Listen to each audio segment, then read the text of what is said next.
aprobó una resolución que, además de reafirmar el respaldo al régimen democrático, propone conformar una comisión ocasional multipartidista integrada por 7 legisladores, uno por cada agrupación política: País, Creo, Suma, Revolución Ciudadana. Eso no dice la resolución. La resolución dice por las bancadas debidamente acreditadas. Eso dice la resolución. Eso fue lo que votamos. Si mal no recuerdo, fue propuesto por el asambleísta César Ron, si mal no recuerdo, y eso fue lo que votamos. Aquí yo les digo lo que se ha votado en ley, no lo que sacan ciertos medios de comunicación.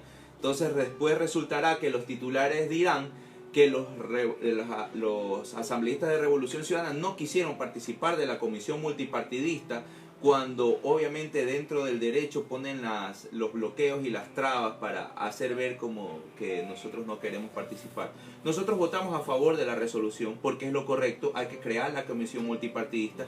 Se tienen que investigar todos los excesos que no es que nos inventamos, que hemos visto todos como ciudadanos a través de los medios de comunicación, de las plataformas digitales y los innumerables recuentos que ha hecho la ciudadanía.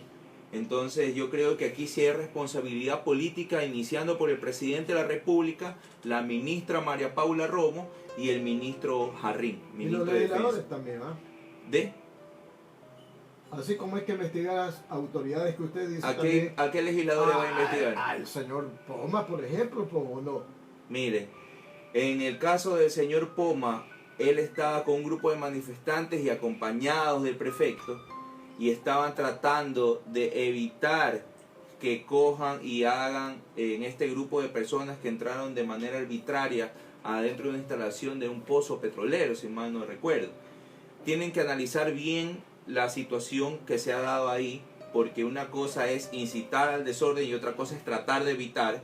Tienen que hacer una investigación muy objetiva, pero eso ya queda en una instancia judicial. No lo aislemos al señor Poma, también pero debe ser investigado. A ver, pero las cosas tienen que ser en todo ámbito. Aquí estamos hablando de una comisión multipartidista que está dentro de la Asamblea Nacional. Lo del señor Jofre Poma es algo judicial y tiene que ser procesado ahí de esa manera, porque en este caso es un supuesto delito en flagrancia.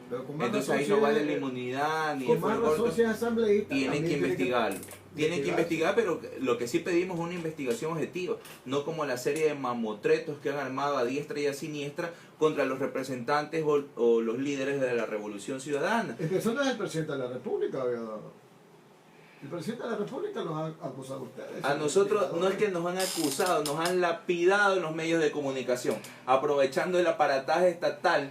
Han cogido, y en mi caso, a mí me han dicho, por ser miembro de una organización urbana, me han dicho delincuente, asesino, violador, sin ninguna prueba. El presidente tendrá que responder en su momento por todo eso. ¿Quién ha usado eso? El presidente Moreno. Entonces, él tendrá que responder en su momento todas estas acusaciones, porque tiene que existir alguna información donde diga que yo he cometido esos presuntos delitos. Aquí no puede ser porque él tiene la investidura del presidente. Con nombres y apellidos no dijo. Pero por supuesto que sí. Pero por supuesto que sí. De Latin King, y además hay otros problemas. Yo le voy a pasar los videos donde el señor sale hablando esas cosas. Yo le voy a pasar y les pido por favor que ya que yo les voy a dar ese material, ustedes también me hagan el favor de difundirlo para que la ciudadanía vea la calidad de presidente que tenemos. Pues. Una persona ruin, que difama, que injuria, siendo el primer mandatario de la nación, cuando lo que debería estar haciendo es llamar a la calma. En ninguna marcha, no estuvo usted en ninguna Yo marcha. participé en las marchas, en las marchas pacíficas que se realizaron, porque recordemos que a través del artículo 98 de la Constitución tenemos el derecho a la resistencia y a la protesta social de una manera organizada y pacífica, y eso lo podrá escuchar en todas mis intervenciones que yo realicé, siempre rechazando la violencia, venga de donde venga. Aquí no nos pueden meter el miedo de que salir a protestar es malo, o que el que sale a protestar es un delincuente. Eso está mal. Bueno, los mismos, el gobierno de Correa sí. Mire, los mismos dirigentes de los pueblos y nacionalidades indígenas hasta cogieron personas que eran militares infiltrados. Y no lo digo yo, los mismos dirigentes indígenas.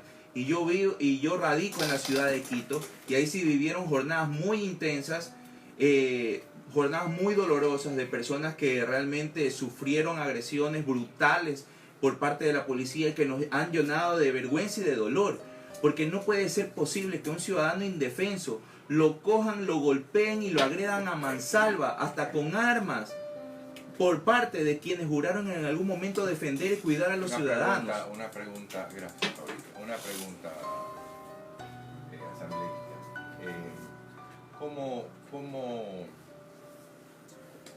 ¿Cómo analiza usted los hechos de violencia por parte de los manifestantes? Es decir, tratando de despejarnos un poquito de las... Porque esto es un tema de país, ¿no es verdad? Pero a mí realmente me generó una situación de inmensa preocupación el hecho de ver la violencia, digamos, la gente que salía pues contra los negocios, a atacarlos, los manifestantes que entraron a las instalaciones a quemar la Contraloría, en fin. ¿Cómo analiza usted eso? A ver, primero. Haciendo un poquito como de introspección. Claro, claro. Primero, hay que ir direccionando quiénes son los verdaderos responsables. Y el responsable es el régimen de Moreno, porque él tuvo la oportunidad de solucionar esto muchos días antes de lo que pasó, porque terminó derogando el decreto. Así de sencillo. Era lo que pedían los pueblos y nacionalidades indígenas y los transportistas en su momento, que fueron los que iniciaron el proceso de la paralización. Ahora, de que se cometan actos violentos en alguna protesta, siempre lo hemos rechazado. Y yo soy el cual más que rechaza ese tipo de actos violentos. Pero fueron direccionados. O sea, discúlpenme, la asamblea queda al frente de la Contraloría. Son edificios que sabían que eran blancos políticos. Y le explico por qué.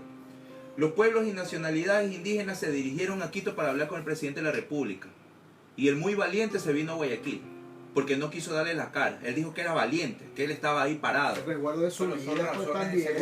No, a ver, discúlpeme una cosa. Cuando habían las marchas de las banderas negras y estábamos tratando el ley de herencia y plusvalía, nunca hubo una represión tal y cual.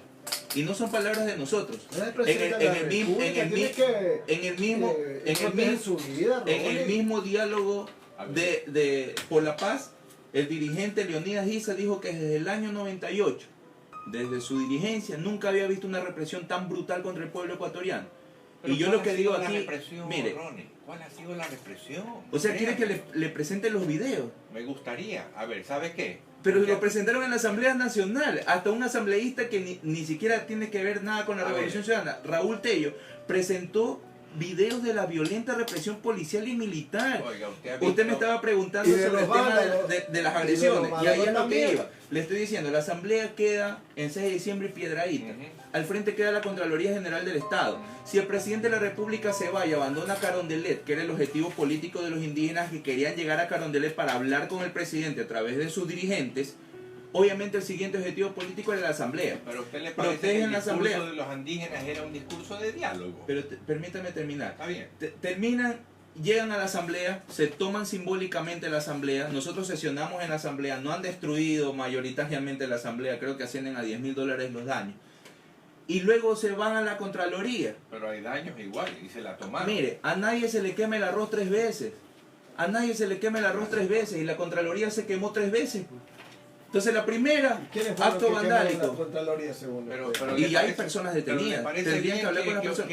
Pero por supuesto que no. Aquí a lo que vamos es que si sabían que era una institución del Estado, un edificio público, tenían que protegerlo, así como protegieron Carondelet, como protegieron la Asamblea. ¿Por qué no protegieron la Contraloría? Es que esto es un mamotreto más que obvio, más que armado, es un burdo montaje. El Amazonas, por ejemplo, ¿quién lo hizo? Pero hasta donde tengo entendido, eso fue un cortocircuito en un bus que estaba fuera de las antenas. Cortocircuito. Hasta donde tengo entendido. Mire, y yo me he solidarizado más que con las instalaciones de un canal, con las agresiones que recibieron los obreros de la comunicación, que fueron brutalmente reprimidos. Los vidrios y los ataques. Mire, y todo eso. vuelvo a repetirle, yo no estoy para justificar a las personas que cometieron esos delitos, porque son delitos, ni esos actos vandálicos. No estoy para justificarlo. Tendrá que investigar la policía, las autoridades competentes. Yo lo que estoy diciendo es lo que yo conocí. Ahora, si usted conoce más, me está explicando. No, solamente le estamos narrando lo que vimos, porque ni siquiera... Y yo lo que digo en este momento es que más importante es la represión que sufrieron los reporteros, obreros de la comunicación, de medios, de cadenas nacionales e internacionales. Hasta fueron detenidos momentáneamente periodistas. Entonces eso no se había visto antes, porque ellos están cumpliendo su trabajo al final del día. están realizando su trabajo, no están como protestantes, sino como trabajadores, Pero como quienes obreros. retuvieron a los periodistas y a policías fueron los miembros de las comunidades indígenas, pues ahí en la Casa de la Cultura, pues, en el ágora de la Mire Casa de la que Cultura. hay una denuncia que hoy Ya estaba mismo. revisando en una cadena nacional. Hay una denuncia en contra de los dirigentes de los pueblos y nacionalidades indígenas Sí. por parte del Ministerio del Interior por el Sí. supuesto secuestro de los policías y militares. Eso ¿No ocurrió. estaban secuestrados, oiga? Perdónenme. Ahí, No, pues. mientras estaban dentro de la Casa del Ágora de la Cultura, ellos dijeron que estaban ahí por su voluntad. No. Una cosa que los tenían ahí No, entre tanta gente. Por favor. Mire, yo no tengo que justificar a los señores de la CONAIE. Tenemos que ir a una llamada. Yo no tengo que justificarlos a ellos. Ronnie, tenemos comunicación telefónica. Vamos a la llamada. Adelante. Buenos días. Su nombre y su punto de vista en Atalaya. Le escuchamos.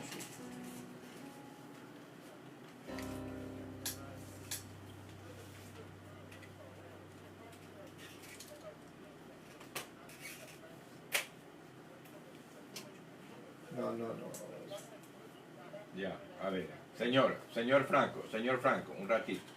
Si usted está más que bienvenido en llamar a la radio.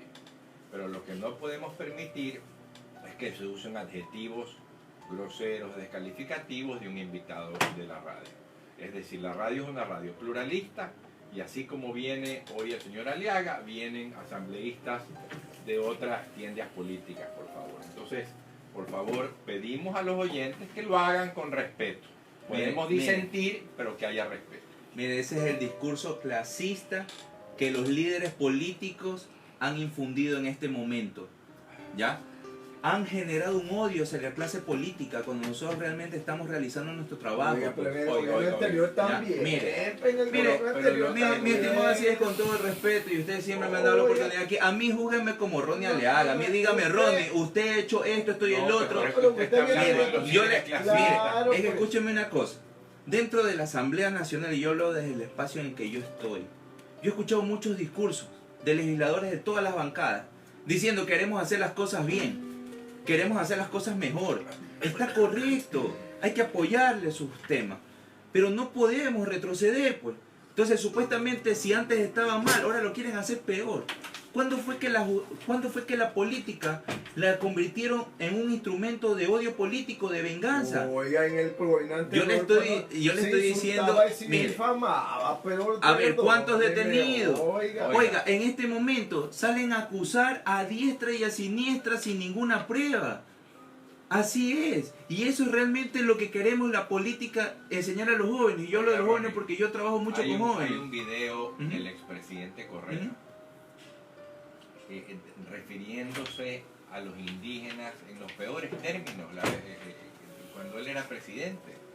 Yo lo veía el video y decía, increíble, o sea, está efectivamente diciendo y retratando a la comunidad indígena como se está presentando hoy. ¿Y a usted le parece correcto que el líder de la CONAIE dentro de su discurso diga que la policía que tenía que ir a matar a los correístas? tampoco. No, obviamente Entonces que no no, justifiquemos no, una no, cosa no, con la no, otra. pero no, pues. mire que Entonces, también fue mire, grosero y agresivo con Mire, el mismo aquí lo presidente que yo- Lenín Moreno. mire, aquí que lo que le yo dio estoy- patojo, ¿cómo es Mire, patojo de mierda, no? aquí lo que yo estoy hablando es de la realidad. Y aquí llevamos más de 2 años y medio de régimen y aquí ya tienen que haber soluciones. Y aquí no vio ninguna solución. Entonces, si queremos hablar las cosas, tenemos que decir cómo son realmente. Aquí se coge y se arma un decreto sin análisis técnico, porque luego del diálogo dicen que van a hacer el estudio técnico para focalizar bien los subsidios. O sea, significa que no hubo su estudio antes. Lo hicieron a mansalva. Oiga, No, Ronnie, pero no y es en el así. gobierno anterior se llamaba las partes al consenso. Pero, No, por había una supuesto. sola línea y punto. Acá por lo menos se ve el abanico. Ya bueno, Mire, habla, cuando, usted habla, mire, no por había ejemplo, y yo le pongo no había uno de consenso. los casos más álgidos que No había hubieron, consenso. herencia y plusvalía. ¿Y por qué se cayó plusvalía? Porque dijeron que iba a hacer una contracción dentro del sector inmobiliario. Se eliminó el tema de plusvalía. ¿Cuánto ha crecido el sector de la construcción? Mintieron, pues. Mintieron. No era la realidad, no era por el impuesto, era porque querían proteger los intereses de ciertos grupos de poder que son los que hoy en día están gobernando. Oiga, Ronnie, le puedo hacer una pregunta. Claro. Gabriela Rivadeneira es asambleísta, ¿no? Por ¿verdad? supuesto. Ya. ¿Qué le parecen las declaraciones de ella? ¿no le parecen que las declaraciones de ella fueron declaraciones que fueron empujando a una situación? Imagínense, pedir elecciones anticipadas, que debe de salir el presidente de la República. ¿A usted le parece que eso es realmente contribuir a un ambiente de tranquilidad en el país? ¿O acaso no es contribuir a un ambiente de caos, de violencia? Si ella lo comenzó haciendo. A ver, pero seamos un poquito autocríticos. Nada más. No, yo soy objetivo. Ya. Y yo digo, la ley la tenemos que cumplir los artículos que nos caen bien o los que nos caen mal. Ya, pero en el yo caso le pregunto, de ella, por ejemplo. No, yo le pregunto. Ya. ¿Usted tiene que cumplir los artículos que le caen bien o los que le caen mal? No, en la ley. Cumplir todos. Todos. Claro, Entonces, todos el y artículo todos. 130 de la Constitución habla sobre la destitución del presidente de la República. En el literal 2 habla por grave conmoción interna, que él lo había dicho públicamente porque hace un estado de excepción, declarando el estado de excepción porque hay una grave conmoción interna dentro del país. Pero Es un casal de destitución y es una postura política. Claro, Gabriela Rivadeneira dijo eso antes del estado de excepción. Antes, ya desde exactamente. antes, Ronnie. ¿Cómo me puede decir eso? Si Claro. yo estuve presente en la rueda de prensa, pues. Pero yo sé si yo lo vi a usted ahí. Entonces, ¿cómo me dice eso? pero ya Si al antes día de- siguiente de emitido el decreto, nosotros presentamos un escrito, tenemos el recibido, presentamos un escrito para que sesione de manera extraordinaria dentro del periodo ordinario el Pleno de la Asamblea Nacional para debatir primero el artículo el 883 y el artículo 8, el decreto 884 que hablaba del estado de excepción, porque teníamos que debatir de esos temas, pues. No es que se había creado una grave conmoción social dentro del país. Y eso es razón para destituir a un presidente de la República. Pero si Y no está haciendo comisión nada del para 30S, controlar. y la conmoción del 30S que fue creada básicamente por el presidente Mire, Correa. si usted me quiere hablar de lo anterior, invite a algún representante de la Revolución Ciudadana durante los 10 años y hable con él. Pero no, Pero pues, aquí hay que hacer hábleme de las paralelismo, cosas pues. que son, pues. Pero le Yo le estoy estoy hablando de diciendo. la realidad, del momento, de hoy. Entonces no nos vengan a acusar de desestabilizadores cuando nosotros usamos la Constitución y Pero la el ley en la 30S mano. ¿no le pareció que Mire, fue un al momento final de del día, conmoción interna mire, también que vivió el país? yo rescato la intervención de muchos legisladores, aunque sean de otras bancadas. La asambleísta Mae Montaño, Correcto. Ahora Mae independiente Montaño, antes de Creo. ella dijo, si querían dar un golpe de Estado, supuestamente, si querían dar un golpe de Estado a través de la asamblea, necesitaban 92 votos. Ella lo dijo, no nosotros. Y dijo, yo que sepa, son 32 legisladores correístas. ¿Dónde están el resto de los votos? ¿Dónde están los otros 60? Porque tenía que haber eso. Entonces no nos vengan a acusar de desestabilizadores si ella misma estaba diciendo, reconociendo desde otra bancada, que no habían las condiciones. Nosotros estábamos planteando un tema para tratar y para debatir dentro de la Asamblea Nacional, más no porque esa fuera la postura de la Asamblea. Distinto fuera que el presidente hubiese tomado algún tipo de postura dentro del tiempo que se vivió. Que para mí la Asamblea Nacional estuvo muda y siendo cómplice mudo, mejor dicho, cómplice mudo de todo lo que pasaba. Que él dice que era para garantizar la democracia, pero yo pienso que el pueblo ecuatoriano merecía en ese momento una respuesta por parte de los legisladores, al menos un pronunciamiento. Si no habían las condiciones de seguridad para los legisladores para sesionar dentro del Pleno de la Asamblea Nacional, buscábamos otro espacio, pero teníamos que sesionar. La ciudadanía siempre nos reclamó, están mudos, ¿para qué sirven los asambleístas? Y se sigue generando el odio político, piensan que nosotros no queríamos trabajar. Y nosotros estábamos en la ciudad de Quito esperando, insistiendo. Ya, y nosotros estábamos en la ciudad de Quito esperando la convocatoria del presidente de la Asamblea Nacional. Y yo lo he mencionado, no bastaban las reuniones que el presidente mencionó, que había realizado a puerta cerrada con los jefes de bancada. No bastaba eso. La ciudadanía quería ver que sus autoridades estaban debatiendo por ellos. Los indígenas invitaron a las autoridades a que participen. Obviamente tampoco habían las seguridades de poder asistir. Asistieron los legisladores de ellos, Olivo, Ángel Géndez, estuvieron con ellos transmitiéndonos la información. Pero yo pienso que el pueblo ecuatoriano merecía mucho más que reuniones a puertas cerradas. Ronnie, lo cierto es que Ecuador vivió 11 días sometidos al miedo, a la violencia, a la delincuencia. Todo esto bajo el amparo de un artículo de la Constitución que nos permite la resistencia. Pero esto no admite violencia ni delincuencia, peor terrorismo. Ahora, hablamos de que la Asamblea aprobó conformar una comisión. Estuve viendo y el asambleísta Fernando Burbano, es el que presentó plantea la moción y como queda finalmente es que van a conformar una comisión multipartidista a efectos de que se pueda efectuar el control político y fiscalización sobre las medidas adoptadas durante las jornadas de protesta, los hechos de violencia que constituyan delitos contra la seguridad pública y el periodo referido al artículo 4, que habla de un artículo que básicamente van a condenar la violencia, y realice un seguimiento fiel de estos temas. Es decir, que según este tema, la conformación de una comisión partidista, ustedes también estarían dentro de esta comisión. Y mi pregunta va en este sentido. ¿Ustedes están dispuestos realmente a condenar las conductas delictivas configurándose esto como atentados a la propiedad privada, el secuestro a periodistas, la represión violenta que hubo, entre otros, que se configuran como delitos realmente? ¿Ustedes estarán dispuestos a conformar esta comisión y a ir hasta las últimas consecuencias con estos temas? Pero es que tenemos que hacerlo. Hemos rechazado la violencia desde que se cometió el primer acto violento. Desde que la marcha se tornó violenta o la manifestación se tornó violenta, lo rechazamos. Yo por eso he mencionado, cuando estuve dentro de las manifestaciones de forma pacífica, yo transmitía en vivo para que vean lo que estábamos haciendo de una manera pacífica, organizada. Pero cuando se tornó violento, nosotros levantamos nuestra voz de rechazo en contra de este tipo de actos, de que tenemos que investigar, tenemos que investigar. Yo lo que sí pido es que sea una investigación objetiva, porque hay muchos ciudadanos involucrados que quizás pueden